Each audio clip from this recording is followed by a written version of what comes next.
Salutation everyone. Today we are going to discuss about the colligative properties. Colligative properties are only properties which depend upon the number of particles of the solute in the solution.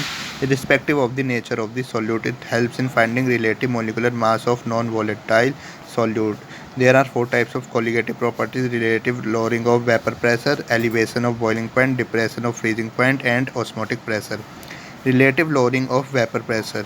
It's the first point. When a non-volatile solute is added in a volatile solvent, the vapor pressure of solution become less than the vapor pressure of pure solvent. It is due to increase in density which decreases the rate of evaporation. The vapor pressure of a solution containing a non-volatile solute is less than the vapor pressure of the pure solvent. According to Rolle's law, P1 equal X1 P1 naught. P1 is the vapor pressure of the solvent, P1 naught is the vapor pressure of the pure solvent. Delta P1 is equal to the P1 naught minus P1.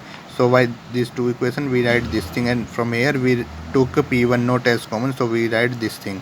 Now delta P1 upon P1 naught is equal to P1 naught minus P1 upon P1 naught is equal to X2 is the mole fraction of the solute, which is equal to the relative lowering of vapor pressure. So you can say that the relative lowering of vapor pressure of a solution is equal to the mole fraction of the solute.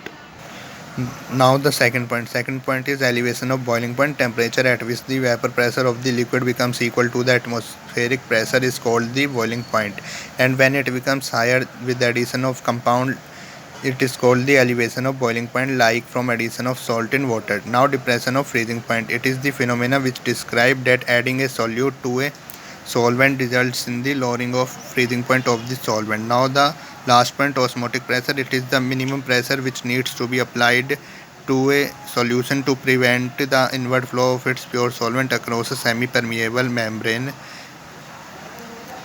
Here pi is directly proportional to C. Pi is directly proportional to T. At here C is concentration, T is temperature. So pi is directly proportional to Ct. Pi is equal to CRT. R comes in place of this sign where R is the constant.